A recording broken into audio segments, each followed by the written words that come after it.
Good morning, colleagues and fellow professionals. Welcome to today's session of the AMR CoP. Thank you once again for joining the AMR CoP session today, the first in the month of August. The theme for today is strengthening the AMR, the One Health approach in AMR surveillance. Welcome once again. My name is Raymond Fachu, and I will be your moderator for today. Kindly note that there is interpretation service from English to French available in this session. To access this service, find the globe icon at the bottom of your screen. Kindly click on that and select your language preference so you can enjoy the full benefits of this CoP session. To contribute towards addressing issues surrounding AMR, it is necessary to keep the conversation ongoing and open, integrating all aspects as is being done using the One Health approach. To consolidate efforts, these consolidated efforts do not only come from the laboratories, but includes relevant involvement of governments as well. In this session, we will explore how integrated AMR interventions have been applied in a One Health approach to improve surveillance. We will share the country-specific context of how Kenya's government contribution drives AMR containment and the lessons it offers for improving AMR surveillance across Africa.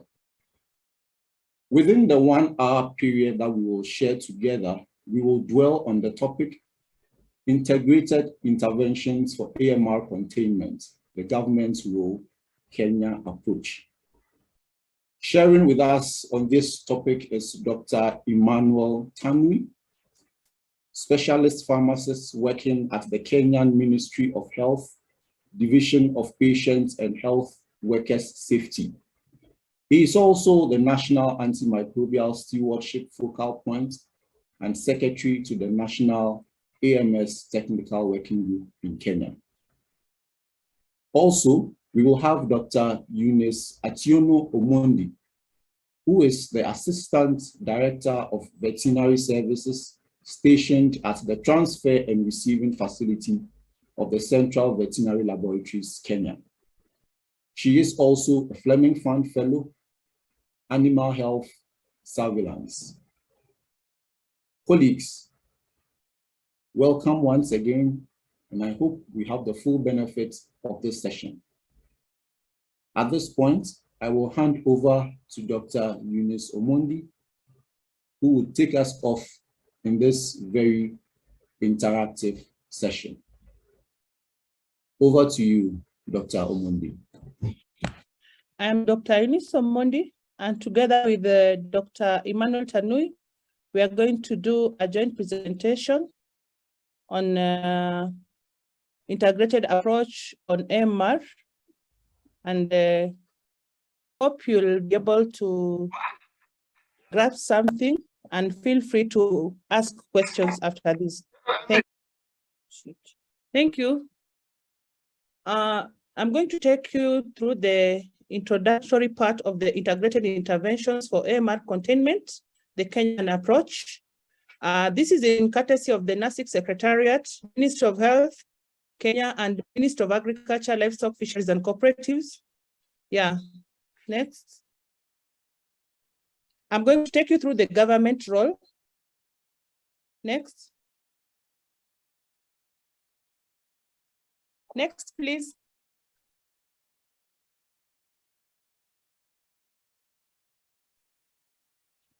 As far as the background is concerned, Kenya as a country has an estimated population of 50 million people, and there are a lot of, there's a high burden of disease, especially the communicable diseases, and especially the top 5. And we have several counties within our nation. Kenya consists of the national government and the county governments. So under the county governments, we have 47 counties. Yeah, next. Antimicrobial resistance has been one of those complex public health threats with root causes in multiple sectors ranging from health, food safety, agriculture, environment, and trade. And from our 2021 AMR surveillance report, Kenya is a no exception to threats that increasing rates of AMR are being reported in hospitals and communities. And in this regard, the Ministry of Health, in partnership with the Ministry of Agriculture, Livestock, Fisheries, and Cooperatives, have been part of the regional and international efforts to reduce AMR, thereby ensuring availability of effective antibiotics, which can be used now and into the future. So the two ministries have consolidated national efforts to implement sustainable measures to mitigate any further emergence and spread of antimicrobial resistance. Next, please. So as far as our One Health approach is concerned, we have different arms here, disciplines.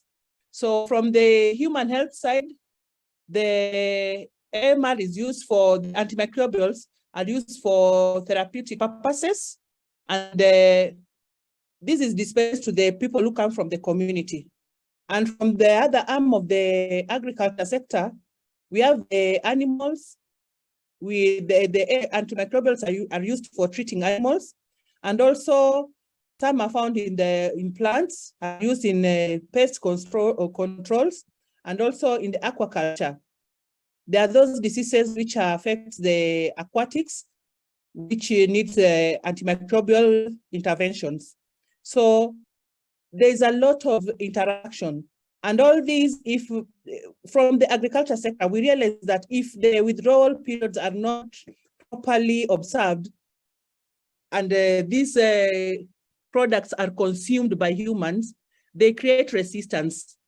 When the same human being is being treated using the same drug, but with different concentration, you realize the patient is not responding to treatment. So that is one way we realize there is some resistance from the antimicrobials. And these also are found in the environment, from the water sources and from the pastures, and also in the soils. And also there's this accidental and incidental release of antibiotics from the pharmaceutical industries, and also these other production plants. So this is an example of an integrated ecosystem of the transfer and spread of antimicrobial resistance. Next, please. So in this regard, the Kenyan government came together after seeing the global concern. When AMR was declared a global pandemic, the three international bodies came together, that is WHO, FAO, and OIE, and formed a tripartite and drafted a document to see how they can control and see how this can be controlled, and developed a document on a plan, global action plan on antimicrobial resistance. And it's this document which our country used to adopt and develop documents on National Action Plan on Antimicrobial Resistance. Next, please.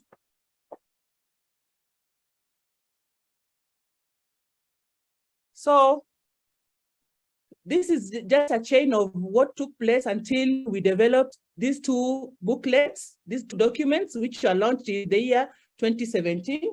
From the health sector, the GAP, supported by the Center for Dynamics, Economics, and Policy, conducted the first situation analysis on AMR in Kenya in 2009, and got the Minister of Health to launch in 2 years later, that is in 2011.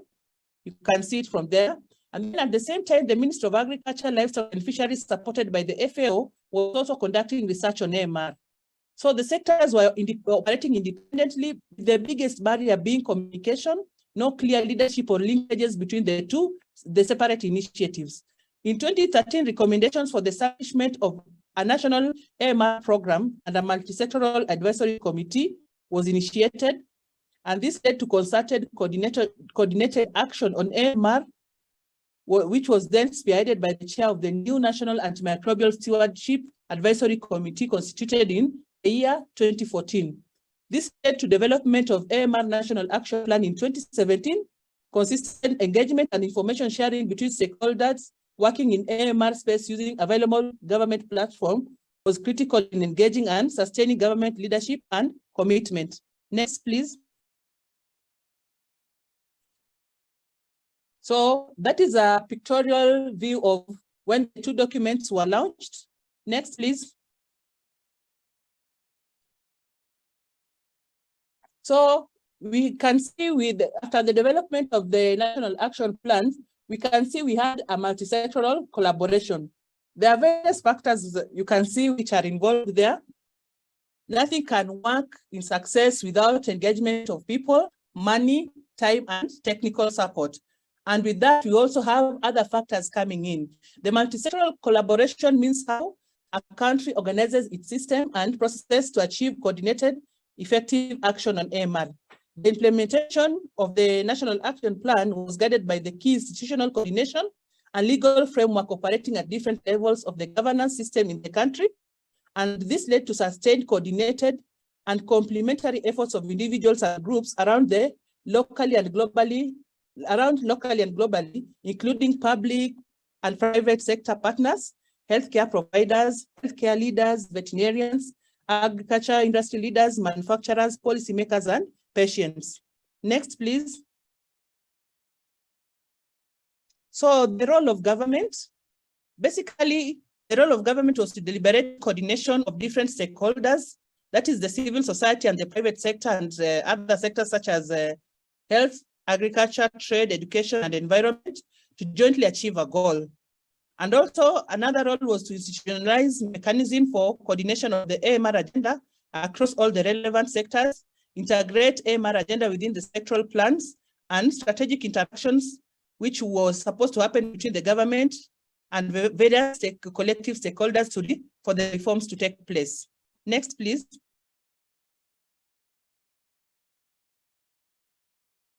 So which are these enabling structures which enabled central coordination? We can see there are five structures involved there: the leadership and oversight. Then we have the legislation and policy development, institutional support, finance and resource allocation, and partner engagement. So the National Antimicrobial Resistance Programs had a dedicated focal point, funding, broad representation, and clear terms of reference. Next, please. So we have a third structure here of the AMR governance and coordination. So there are two arms. We have the national level and the county level, sorry. So the national level, we have the National Antimicrobial Stewardship Interagency Committee, that is the NASIC. And then within that NASIC, we have the technical committee, the AMR Secretariat, coordinating body with representation at all levels, and the National Technical Working Groups. Then at the county level, we have the County Stewardship Interagency Committee and the County Technical Working Groups. All these work together hand in hand. The NASIC works together with the CASIC to ensure that it is the NASIC committee, the steering committee at the national level, that comes to the county level to enable the county staff, the counties establish their own work plan and develop their CASIC documents, their action plans. Yeah, thank you. Next. So what are the specific roles of the composition and the responsibility of the NASIC? The NASIC comprises of the technical directors of relevant ministry and experts, with their main responsibility being technical oversight, overseeing the implementation of the national policy for AMR, and ensuring close coordination with other relevant stakeholders. Next. So also at the NASIC, we also have the Joint AMR Secretariat, who perform 6 main roles, one of them being leadership and coordination, thereby ensuring they lead and coordinate action on AMR across the departments and sectors. Then secondly, they ensure momentum building. That is, raise awareness among the senior politicians and keep AMR high on the political agenda. Then thirdly, there's advocacy. This is a lobby for investment in or realignment of new and existing programs to deliver the AMR results. We also have the communication part, which engage senior ministers and strengthen understanding of the AMR impacts and the risk it poses to the development. Then we also have the evidence building who promote or facilitate stronger local evidence based on AMR. And then the monitoring bit where they monitor and report on progress. And all these 6 arms are affected by the political support, authority to act, and lines of accountability. So all these work hand in hand, and they are more of interrelated to ensure that we achieve the control of and the effective sustainability. We control AMR, antimicrobial misuse, and we have effective antimicrobials in place. Yeah. Next, please. So this is a recent forum, a recent meeting, which was carried out by the Joint AMR Secretariat recently. That was last month. Yeah, next, please.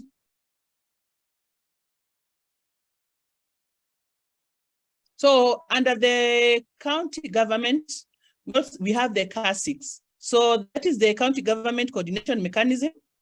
So through the county, we have at the CARSIC, we have the county executive committee members, county chief officer of relevant departments, technical county directors, and technical experts. Next. So at the county levels, they're taken, the county representatives are trained on what the National Action Plan entails and what preventive and control measures should take place to ensure that AMR is on control. And then with that, they're able to develop their own work plans. So far, we've had a number of counties coming up with their own work plans. And from the presentation here, you are seeing Nyeri is one of them. They have their own CARSIC work plan, which was launched in October 2020. Next, please. Yeah, so thank you. I hand over to my next colleague.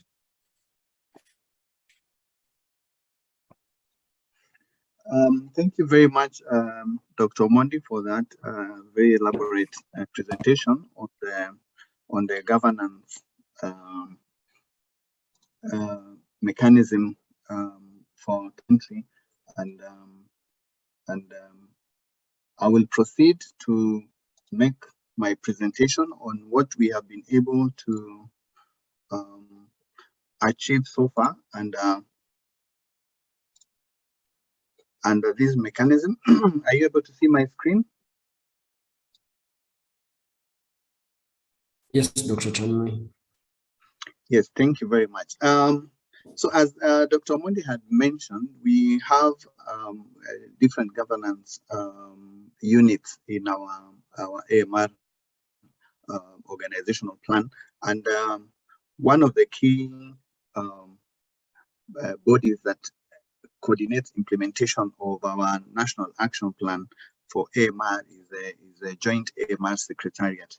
So we have been able to put in place or complete a number of interventions and activities across the different levels of government, from the national level to the county level, and even at the facility level, courtesy of multi-sectoral coordination, support from different partners, the different county governments, the different AMR focal persons.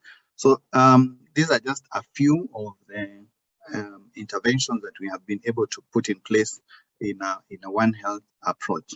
So in terms of, we have 5 strategic objectives within our AMR policy and national action plan, which mirror that at the global level. And the first strategic objective is to create awareness and education so that we can be able to stop the misuse. We can be able to initiate behavioral change in both the professional and the public. So in terms of increasing awareness within the public, First, we embarked in the development of a strategy that is going to guide our activities, which is a communication strategy which was launched in 2019, and it gives guidance on what messages we can pass across to different stakeholders. Also targeting the public at the World Antimicrobial Awareness Week celebrations, which we have embarked on since 2014. In fact, last year we were able to coordinate these activities across different sub-national level governments, 9 counties in total, and in addition to the national level celebrations. We also have IEC materials, which we have been able to develop and distribute that guide, that help to instill best practices in the different areas. AMR events have also been reported within the public media. We engage the media when passing across this information, because we know the media can act as a stimulant for behavioral change across the public sector. We have also done surveys in different counties to be able to establish at what level the knowledge of AMR is. So those are just some of the evidences of the activities that have been done. Targeting the health professionals, we know this is a critical segment, especially in terms of prescribing antimicrobials and the practices. We have developed curriculums for both pre-service for pharmacy and in-service for all the cadres. These guide training for health professionals in terms of AMR and also stewardship. Also for the veterinary officers and healthcare workers, these have already been trained on this curriculum in addition to the development. One of the other ways of creating awareness is having a multi-sectoral One Health Committee, which at the national level we already have one, as had been mentioned by Dr. Omondi, the National Antimicrobial Stewardship Interagency Committee, and at the counties we advocate for the establishment of similar committees that can be able to coordinate these activities at the county level. So we have 14 counties that have already established their county antimicrobial stewardship interagency committees, and a number of them have already gone ahead to develop their work plans, which mirror the policy objectives at the national level. So there are still a number of activities which we are hoping that in the next cycle of our national action plan and policy ends this year, and we have already embarked in the process of revising these 2 documents so that we capture what we have not been able to achieve, what has worked, what are we going to keep on implementing. And as had been mentioned, we had an AMR forum last month where we are able to develop a scorecard on our activities. So these are there are a number of activities that we want to still continue implementing, some of the components within the communication strategy which we have not been able to implement, incorporating AMR modules in other health professionals curriculum, as well as veterinary professionals, so that we have a widespread level of pre-service training, and also establishment of additional county antimicrobial stewardship committees in the other remaining counties. In terms of surveillance, we know surveillance is very critical for us to be able to generate knowledge and data that can inform policy and decisions in our country. And of course, the best strategy is first to establish the strategies and protocols in place that can guide activities going forward. So we have a number of strategies and protocols, and this is one of the low-hanging fruits when you're strengthening surveillance and monitoring within your country. One is to establish, if you're going to have sample referrals, it's good to have an isolate referral protocol. If you want to do surveillance, it's good to have a training curriculum. We already have an AMR surveillance training curriculum. which has been customized into a digital version so that you can do your own self-paced training. We also have a surveillance plan within the agricultural sector, protocol for AMR surveillance within the poultry value chain as well, and a surveillance strategy for health care settings. One of the first interventions that we embarked on, which you can easily also embark on for those countries that have not established a surveillance network, is to identify your national reference center. So as a country, we have two reference centers, one for human health and the other one for animal health, that are connected to different surveillance sites spread across different counties. So within the human health, we have about 16 surveillance sites. 10 are actively sending data to the central data warehouse, and 6 surveillance sites connected to the central veterinary lab network. As you can see in the pictorial, the spread is across the different areas of the country. In terms of analyzing, it is important when you receive the data at the national level, what are you able to do with this data? So we have an integrated information management system that is for both human health and animal health. We have a One Health system. In addition, you can be able to view the different data and information from the different sectors, and the laboratory information management systems within the surveillance site are connected to the central data warehouse, so that real-time data is received within at the national level at the CDW. Same with the animal health sector. They use the CLAB, and these are installed within the site and linked to the CABs. And of course, for you to have quality data, it's important for you to train staff who are going to submit data and those who are also going to analyze data at the national level. So we are able to generate reports on the susceptibility patterns for the different pathogens to different antimicrobials. These antimicrobials have they are in line with the WHO priority pathogens. So as a country, we are monitoring about 8 of them. So we are able to generate reports for each of these specific pathogens.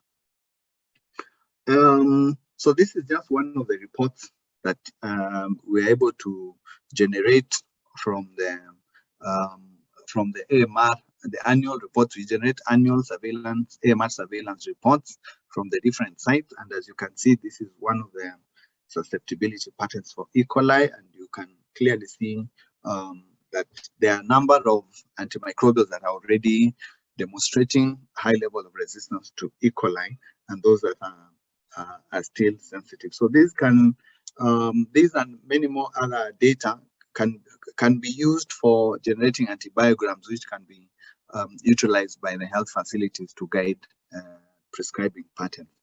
Also in the animal health sector, we have also been monitoring the levels of antimicrobials, what are being prescribed. As you can see, the quantity of antibiotic imports, and clearly tetracyclines form a very huge portion of the antibiotics that are imported and used in the animal health sector. And this pressure can easily result in development of resistance, and this has been noted from the surveillance reports that have been generated.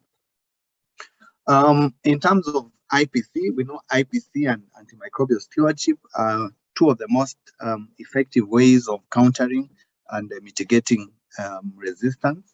So this has not been left out. There are a number of interventions that have been carried out, and we have followed the WHO multimodal strategies when implementing IPC within the different sections, where of course we have started with providing inputs, infrastructure, materials and equipment that will facilitate ideal infection prevention practices, ensuring that workload, staffing, and bed occupancy are critical elements when we are managing and providing services to facilities.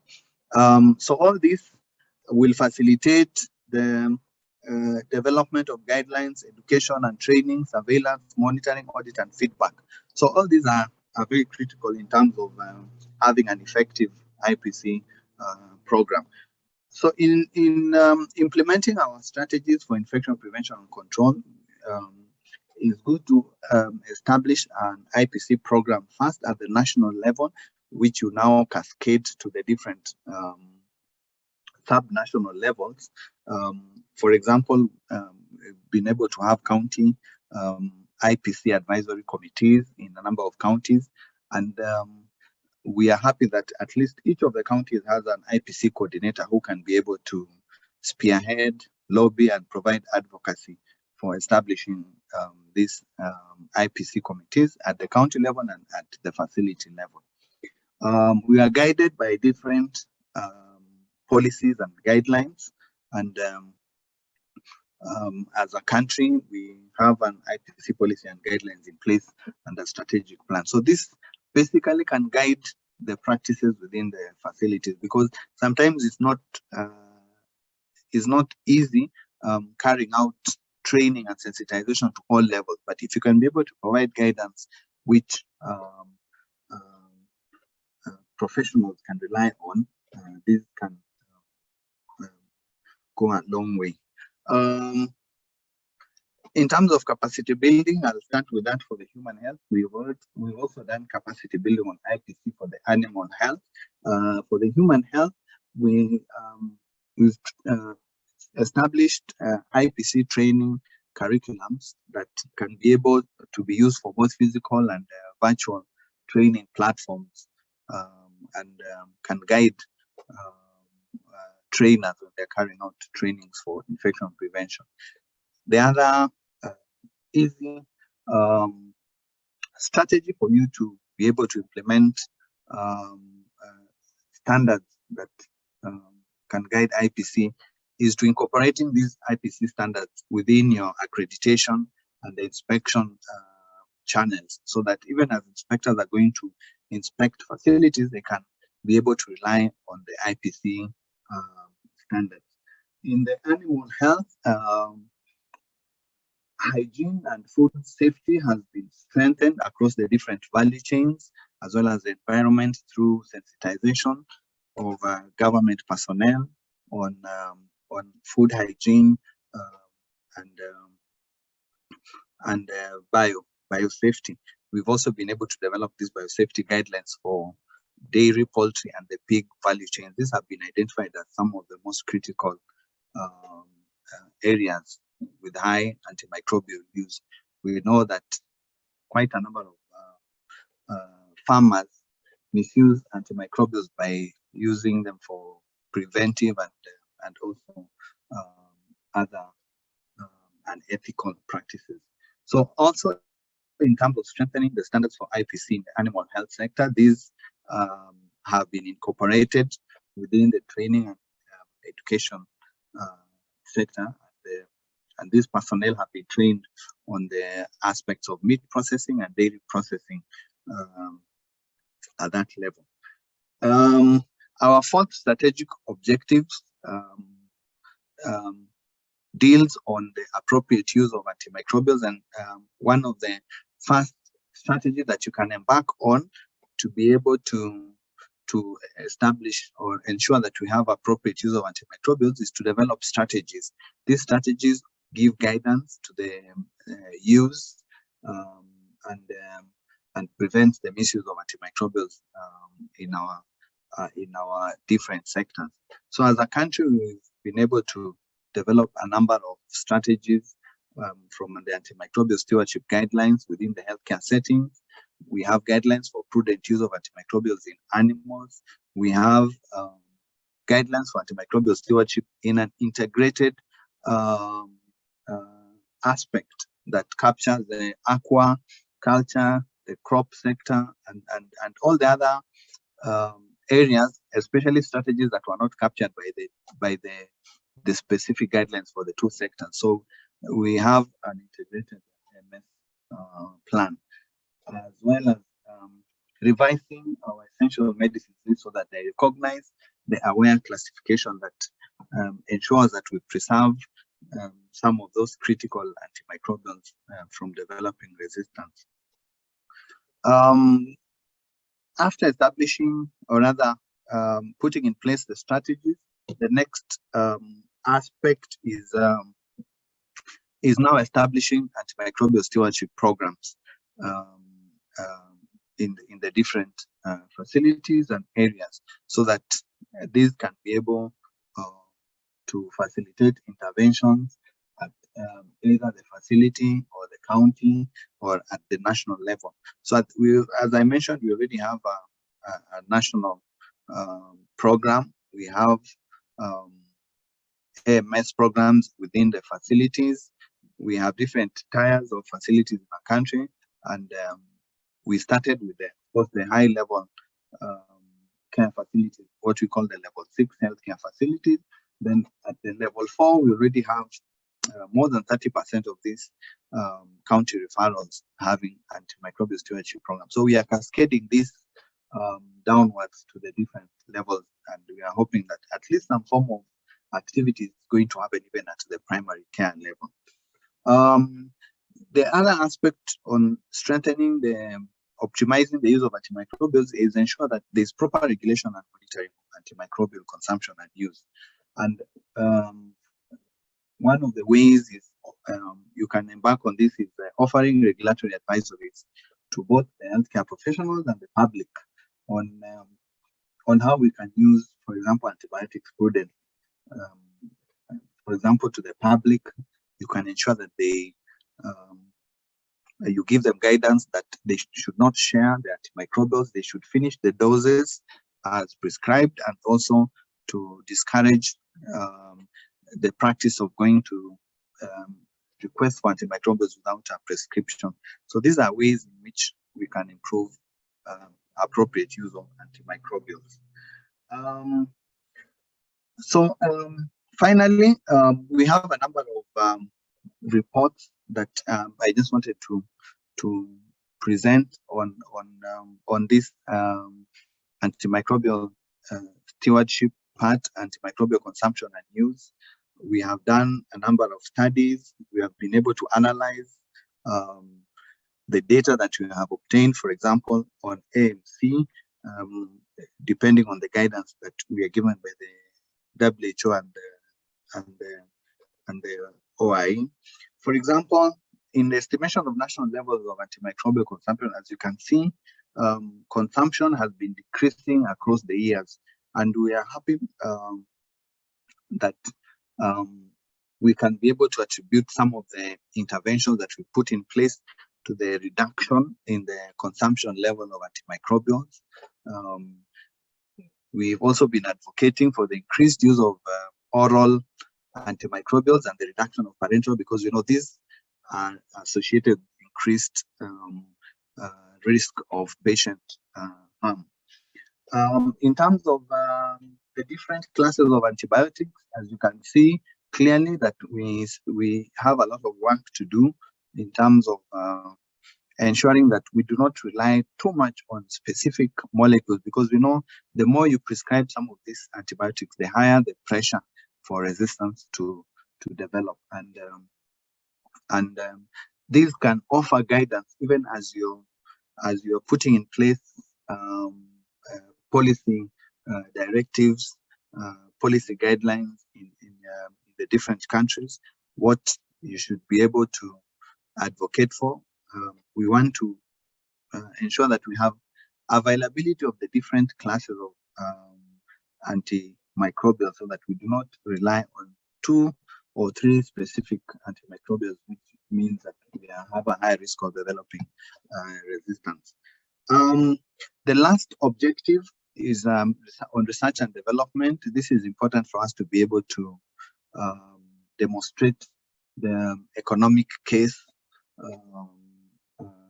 on the impact of AMR. What are the new diagnostic methods that you can be able to employ to reduce reliance on antibiotics. And in most of the time in different areas, we tend to ignore these objectives because of little funding by the different partners. However, there are a number of activities you can easily carry out. For example, the surveys and the studies that you can do to demonstrate the levels of resistance, levels of knowledge, either in, within the health professionals, veterinary professionals, aqua professionals, and so forth, the public, and also you can also engage in operational and implementational research. So what are the lessons that we've learned during the process of this implementation? There are 4 critical areas which we can easily point out that has been shown that has been very beneficial. Political commitment is important to engage at the highest level. You get the commitment from the government, because we know that for you to move the AMR agenda, you need a lot of resources. You need to fund your activities so that you are able to make progress. You need a lot of time, money, and technical assistance to be able to move the AMR agenda, and the government must take lead in resourcing these NAPs. It's not just enough to develop the NAPs without a budgetary allocation for the activities. The other is on the governance mechanism. We have outlined our governance mechanism. We know this is, we are not saying that this is the size that should be adopted, but it's very important for you to design one that is most appropriate for your setup. You have different organizational structures, different constitutions, organization of health structures, agricultural structures. So make sure that you design one that fits your current scenario. It's also important to communicate between the different stakeholders, ensure that there is transparency and accountability between the different institutions that carry out activities related to AMR. It's also important to have M&E framework to guide your implementation. So this is just a pictorial showing the commitment by the different political leaders and ministry leaders in a One Health integrated approach. We had a commitment from the State Department of Livestock, the Minister of Health, from the Chief Administrative Secretary, the Director General, who graced our AMR activities and as a demonstration of commitment. So these challenges just mirror the lessons that we learned, and of course we are hoping that these challenges will be able to address them even in our next cycle of reviewing a national action plan, about the need to have resources, the need to support the critical functions of the AMR governance mechanism, the need to carry out adequate capacity building of the different focal points, and the need for consistent support for AMR activities in the different sectors. So the conclusion, I think, is just what I've already mentioned there. It's important for each country to find the best fit for implementing your AMR interventions, setting up your structures, and the leadership that the government provides is one of the most important if you are going to succeed in the implementation of your national action plan. So thank you very much. I want to thank those partners that have been assisting us even in our activities, in our interventions, in our resourcing, in our advocacy, and so forth. And it's a courtesy of the support from all the way from the government to the different implementing partners. Thank you.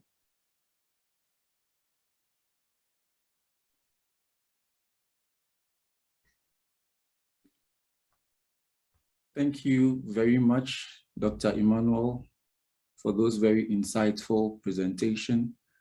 Thank you very much, Dr. Eunice. for also responding actively to the comments and questions in the chat box. Just some few questions we could also take in this conversation. One participant is asking, how is the collaboration between national and country committees being enhanced in Kenya? I believe this is looking at being able to eliminate duplication in their activities. So I believe, Dr. Emmanuel, if you could kindly respond to this question. Yes, thank you very much for the question. I think that we have an organogram that demonstrates the communication lines between the different structures at the county and at the national level, and also in terms of reporting mechanism. Of course, counties are independent somehow. They are semi-independent. They receive mostly, or rather just financial support from the national government. However, they still rely on guidance, especially in terms of setting standards, in terms of regulation and capacity building. So we have focal points at the county and who communicate directly to the joint AMR secretariat and also the focal points for the different strategic objectives. So that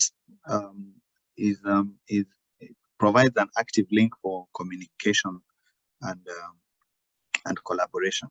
Thank you. Okay, thank you very much, Dr. Emmanuel.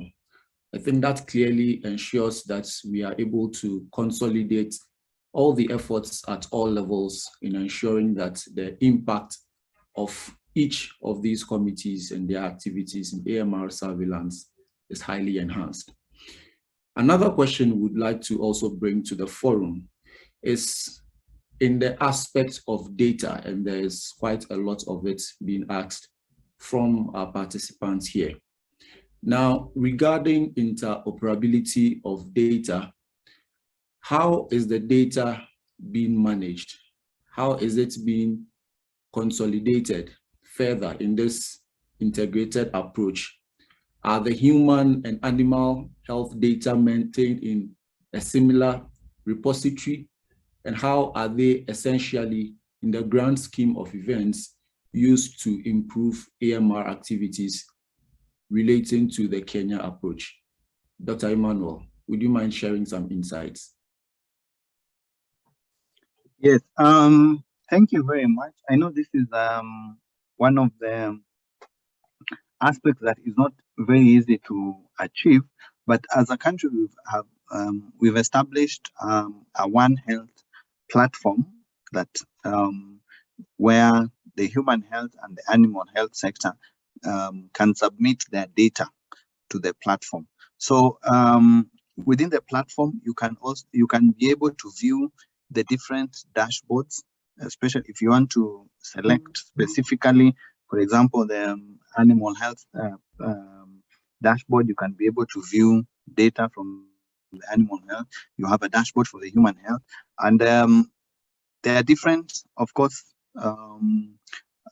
pathogens. However, a number of antibiotics are similar across the different sectors. So we are in the process of integrating both of the data so that we can be able to see, comparative levels of resistance for the different antimicrobials and the different pathogens. But for now, we have been able to establish a One Health platform that all the data is sent from the different sectors. Okay. Thank you very much for that response, Dr. Emmanuel. Colleagues, thank you very much for your time. This has been very impactful, I believe. We have learned from the Kenya approach that government plays a very critical role in the efforts relating to AMR surveillance and how we can win the fight. Government essentially becomes that last arm in supporting the One Health approach and should be able to contribute effectively in enhancing what is currently going on. We are confident that the insights that have been shared by Dr. Emmanuel and Dr. Omondi would also help us across the continent to support the efforts in improving AMR surveillance. Thank you very much for spending time with us in the past 1 hour to also benefit from these insights. We will certainly come your way again with the next AMR CoP session before the close of this month, and we hope that you will avail and make time to be a part of this learning activity. Thank you very much, and we will see you again very soon. Bye for now.